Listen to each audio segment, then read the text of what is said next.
नमस्कार दोस्तों, हमारा चैनल स्पूक्स एंड बियॉन्ड में आपका स्वागत है। आज हम एक्सप्लेन करेंगे एक और हॉरर फिल्म सेक्शन 9 को। ये मूवी एक अमेरिकन साइकोलॉजिकल हॉरर मूवी है। इसकी IMDb रेटिंग है 6.4 आउट ऑफ 10 और इस मूवी को डायरेक्ट किया है ब्रैड एंडरसन ने। ये मूवी एक अंडररेटेड मूवी है जिसको क्रिटिक्स की तरफ से बहुत ही पॉजिटिव रिस्पॉन्स मिला है। वैसे तो इस मूवी के बहुत से थ्योरीज निकलते हैं, पर मैं आज आपको उन थ्योरीज में से जिसके चांसेस ज़्यादा हैं उस थ्योरीज को डिस्कस करूंगा। तो रिक्वेस्ट करूंगा वीडियो को लास्ट तक जरूर देखें, नहीं तो मूवी को समझने में थोड़ी सी दिक्कत हो सकती है। So without any further do, let's get started.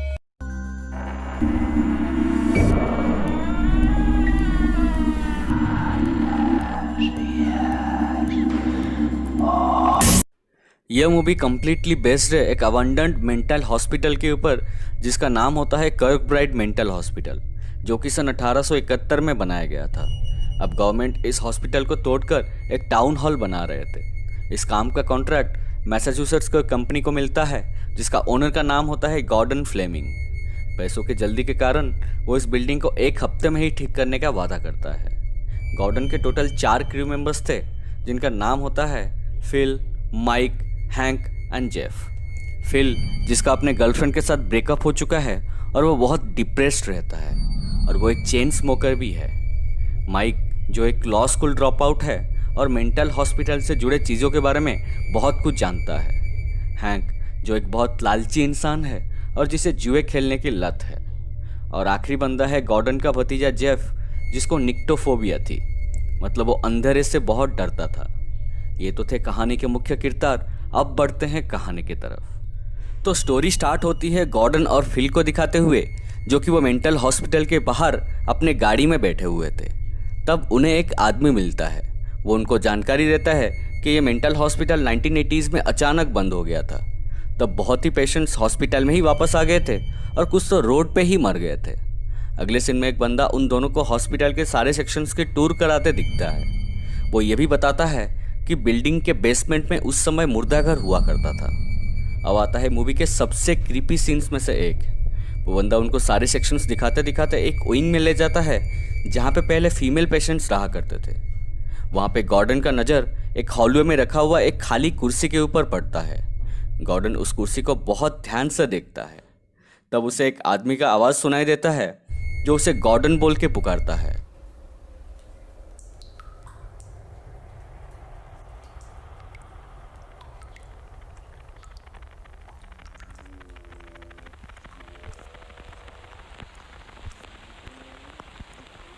Hello, Gordon. Cory? But Gordon उस आवाज़ को इग्नोर करता है और अपने घर चला जाता है। फिर सीन कट होके हमें गॉर्डन को दिखाया जाता है जो कि अपने घर के बाहर अपने गाड़ी में ही बैठा हुआ था। वो अपने वाइफ और न्यूबॉर्न बेबी को घर के बाहर खेलते हुए देखता है। यहाँ पे सीन कट हो जाता है और हम लोग बैकग्राउंड में किसी के चिल्लाने की आवाज़ सुन पाते हैं। इससे हम जान पाते हैं कि उसका पर्सनल लाइफ कुछ ठीक नहीं चल रहा था। नेक्स्ट डे हम सारे क्रू मेंबर्स को देख पाते हैं जो लोग अपने अपने काम में जुट जाते हैं। फिर एक दिन लंच के दौरान बातों बातों में माइक कहता है कि एक लेडी जिसका नाम पेट्रिसिया थी, उसने डिप्रेशन के चलते इस जगह में सुसाइड कर लिया था। उन्होंने डॉक्टर्स के थेरेपी से ये पता लगाया कि जब पेट्रिसिया 10 साल की थी तब उसके खुद के ही पिता ने उसे सेक्सुअली अब्यूज़ किया था। फिर एक रात उसके पिता घर में आते हैं और पेट्रिसिया को एक जगह लेके जाते हैं जहाँ पे उसकी मॉम और ग्रैंड पेरेंट्स रहते थे। उसके पेरेंट्स चाहते थे कि पेट्रिसिया ये सब अपने आंखों से देखे। जब उसके मॉम ने एक मरा हुआ बच्चे का दिल खाया और बाकी की बॉडी दूसरों ने खाई। एक सैटानिक रिचुअल के चलते वो लोग ये सब किए थे, जो कि एक मेन रीज़न था वो हॉस्पिटल बंद होने का। अगर आपको सैटानिक अब्यूज़ नहीं पता तो मैं आपको बता देता हूँ कि अमेरिका में वायलेंट एक्ट्स जैसे कि किलिंग, सेक्सुअल अब्यूज़ वगैरह को सैटानिक अब्यूज़ कहते हैं। और 1990s में तो ये बहुत नॉर्मल सी चीज़ थी अमेरिका में। खैर, अब सब लोग अपना अपना काम शुरू कर देते हैं। काम के दौरान माइक को मेरी नाम की एक पेशेंट की वॉइस टेप्स मिलती है। उस पेशेंट को मल्टीपल पर्सनालिटी डिसऑर्डर होता है जिसको हम डिसोसिएटिव आइडेंटिटी डिसऑर्डर भी कहते हैं। तो जो मल्टीपल पर्सनालिटी डिसऑर्डर से पीड़ित व्यक्ति होता है वो अपने बचपन में कुछ बुरी परिस्थितियों के चलते अपनी असली पहचान को छोड़कर किसी दूसरे व्यक्ति की पर्सनालिटी में चला जाता है। और ये जो दूसरा पर्सनालिटी होता है वो रियल पर्सन से बिल्कुल ही अलग होता है और इस तरह वो अपने अंदर एक से ज़्यादा पर्सनालिटी क्रिएट कर लेता है जो कि एक दूसरे से बिल्कुल ही अलग होते हैं। इसके ऊपर बॉलीवुड में कुछ मूवीज़ भी बनाए गए हैं जैसे भूल भुलैया, कार्तिक कॉलिंग कार्तिक इत्यादि। अब माइक उन टेप्स को सुनने बैठ जाता है जिसमें मेरी डॉक्टर को ये बताती है कि उसके घर में क्रिसमस की उस रात को कुछ हादसा हुआ था। ऑडियो टेप सुनते वक्त मेरी से माइक को 2 आवाज़ें सुनने मिलती है जो होती है प्रिंसेस एंड बिली की। अब स्टोरी आती है हैंक की तरफ, जहां उसे बेसमेंट में काम करते करते हॉस्पिटल की उस ज़माने की कुछ पुराने कीमती चीज़ें मिलती है जैसे कि सिक्के, जेवर वगैरह। जैसे हम जानते हैं कि हैंक एक लालची इंसान है, वो उससे चुराने के लिए रात को हॉस्पिटल वापस आता है। सिक्कों के साथ साथ उसे एक डॉक्टर्स का लोबोटोमी टूल भी मिलता है जो कि ऑपरेशंस में यूज़ होता है। फिर जब वो पेशेंट वार्ड की तरफ वापस मुड़ता है तब उसे बहुत भयानक आवाज़ें सुनाई देती है और वो बहुत डर जाता है। और फिर कोने में उसे एक काला साया भी दिखता है। वो देख के वो और भी ज़्यादा डर जाता है और भागने की कोशिश करता है और भागने के दौरान उस पर किसी का हमला हो जाता है। अगले दिन जब हैंक किसी को नहीं दिखता तब सबको लगता है कि वो जुआ खेलने निकल गया है। फिल हैंक की गर्लफ्रेंड को कॉल करता है और पता चलता है कि हैंक उसी के साथ है। वो दोनों दूर छुट्टी पे गए हुए हैं। अब हैंक की जगह क्रेग नाम की एक दूसरे आदमी को दी जाती है। अब अगले सीन में हमें दिखाया गया है कि गॉर्डन अपने वाइफ वेंडी को लगातार कॉल्स लगाता है और फिल को ये बताता है कि उसने अपने वाइफ को थप्पड़ मारा है क्योंकि गलती से उसके वाइफ ने गर्म पानी गॉर्डन के पैर पर गिरा दिया था। अब वो उससे नाराज़ है।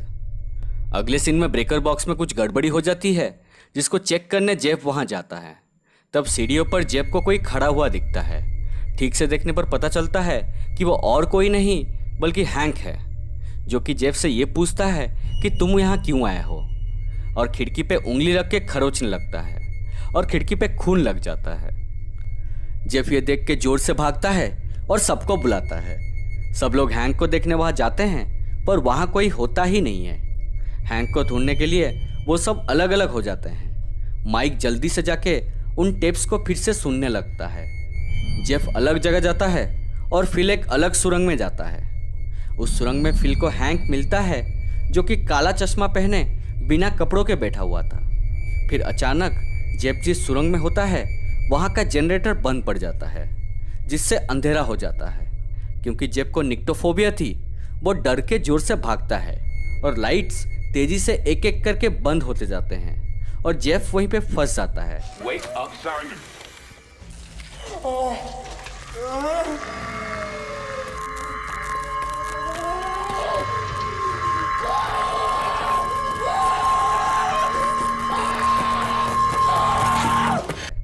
जनरेटर बंद होने के कारण टेप्स भी बंद हो जाते हैं। तब माइक जल्दी से जाके जनरेटर को चालू कर देता है और यहाँ मेरी के ऑडियो टेप्स का सेशन 9 स्टार्ट होता है, जहाँ पे माइक को ये पता चलता है कि मेरी के अंदर एक और पर्सनालिटी है जिसका नाम है साइमन। जी हाँ दोस्तों, डॉक्टर साइमन को पूछते हैं कि क्रिसमस की उस रात को क्या हुआ था। साइमन कहता है कि पीटर जो मेरी का भाई था वो मेरी को बहुत डरा रहा था। मेरी उस पर बहुत गुस्सा हो गई थी पर पीटर अभी भी उस पर बहुत हंस रहा था। तब साइमन ने मेरी को कहा कि उससे मार डालो और मेरी ने भी ठीक वैसा ही किया। उसने अपने ही हाथों से अपने भाई को ही मार डाला। फिर साइमन ने मेरी को कहा कि जब उसके पेरेंट्स ये सब देखेंगे तो ये देख के बहुत गुस्सा होंगे, तो उसे अपने पेरेंट्स को भी मारना पड़ेगा। मेरी साइमन के इन्फ्लुएंस में आके अपने पेरेंट्स को भी मार डाला। मतलब इस कहानी का मेन विलेन साइमन ही था। अब सीन कट होके गॉर्डन को दिखाया जाता है जो कि हॉस्पिटल में मेरी के उसी रूम में था जहाँ पे पहले मेरी रहा करती थी। और वहाँ पे दीवार पर हम लोग गॉर्डन की वाइफ और बेटी का फोटो भी देख पाते हैं। अगले सीन में जेफ सुरंग से निकलकर वैन की तरफ जाता है और गॉर्डन को वहाँ आने बोल देता है और इस बीच जेफ पे कोई अनजान आदमी हमला कर देता है और उसे भी मार डालता है। अगले दिन गॉर्डन हॉस्पिटल में देखने जाता है, तब वो देखता है कि हैंक एक प्लास्टिक में लिपटा हुआ है। हैंक की एक आंख में वही टूल घुसा हुआ था जो कि उसे बेसमेंट में मिला था। और फिल वहीं पे सामने खड़े होकर गॉर्डन को बार बार नींद से जागने को कहता है। फिर वहाँ पे क्रेग पहुँचता है जो कि हैंक का रिप्लेसमेंट था और वो गॉर्डन को हैंक के पास खड़ा पाता है। देन अचानक गॉर्डन क्रेग पे हमला कर देता है और वो हैंक की आंख से वो टूल निकाल के क्रेग की आंख में डाल देता है। ये सीन काफ़ी डिस्टर्बिंग था। अगले सीन में हम लोग गॉर्डन के सारे क्रू मेंबर्स का लाश अलग अलग रूम में देख पाते हैं। अब गॉर्डन मेरी के रूम में जाता है और अपनी बेटी और वाइफ के फोटो को देखता रहता है। फिर वो वेंडी को कॉल करके सॉरी बोलता है और अपनी बेटी के फोटो के ऊपर हाथ रखता है तो उसके फोटो पे खून लग जाता है। अब मूवी के लास्ट में मेरी की ऑडियो टेप्स की लास्ट पार्ट हम लोग सुन पाते हैं, जहाँ पे डॉक्टर मेरी के दूसरे पर्सनालिटी साइमन से ये पूछता है कि साइमन तुम कहाँ रहते हो। तो साइमन बोलता है जो कोई भी इंसान कमज़ोर होता है उसमें साइमन रह सकता है। और मूवी यहीं पे ख़त्म हो जाती है। आई नो कि आप लोग थोड़ा सा कंफ्यूज होंगे इसकी एंडिंग को लेके। डोंट वरी, मैं सब समझा देता हूँ। गाइस, असलियत में गॉर्डन ने ही अपने सारे क्रू मेंबर्स को मारा था, क्योंकि गॉर्डन थोड़ा मेंटली अनस्टेबल एंड कमज़ोर था। मेरी का दूसरा पर्सनालिटी साइमन गॉर्डन को उसी दिन ही पोजेस कर लिया था जिस दिन गॉर्डन पहली बार वो हॉस्पिटल आया था। उसके बाद से ही गॉर्डन ने अपने ही क्रू मेंबर्स को मारना चालू किया। पहले हैंक को बेसमेंट में जब वो चोरी कर रहा था, जेब को वैन के पास, फिल को मेरी के रूम में, और एट लास्ट क्रेग को उसके आंखों में वो टूल घुसा के। दोस्तों, मूवी के लास्ट में और एक शॉकिंग बात रिवील होता है कि गॉर्डन ने साइमन के इन्फ्लुएंस में आके अपने पत्नी और बेटी को उसी दिन ही मार दिया था जिस दिन उसकी पत्नी ने गलती से उसके पैर पर गर्म पानी गिरा दिया था।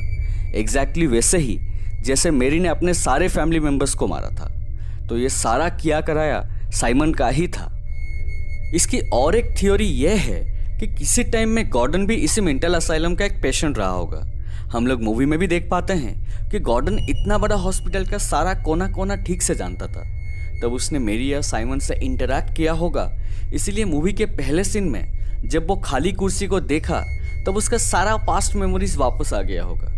मूवी के एक सीन में हम लोग देख पाते हैं कि गॉर्डन जब हैंक को अटैक करने जा रहा था तब वो किसी प्रकार का हिप्नोटिक स्टेट में, या आप बोल सकते हो कि वो he was like sleep walking. हम लोग जान नहीं पाते कि वो गॉर्डन था या वो किसी और के कंट्रोल में था। एंड जब लास्ट में फिल उसे बोलता है कि प्लीज़ वेक अप, तब वो सच में रियलिटी में आता है एंड रियलाइज करता है कि उसने क्या किया है। तब उसके पास और कुछ नहीं बचा होता सिवा गिल्ट का।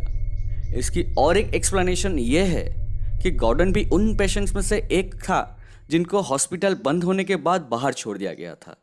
ये थ्योरी के हिसाब से साइमन और कोई नहीं बल्कि हमारे दिमाग में छुपा हुआ शैतान होता है, जिसको बहुत लोग शांत या कंट्रोल कर देते हैं और बहुत लोग इसका विक्टिम बन जाते हैं, लाइक गॉर्डन। सो गाइज, ये थी सेशन 9 की हिंदी एक्सप्लेनेशन।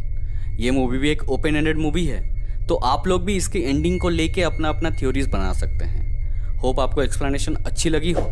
अगर अच्छी लगी तो प्लीज़ वीडियो को लाइक करें, शेयर करें एंड सब्सक्राइब करें।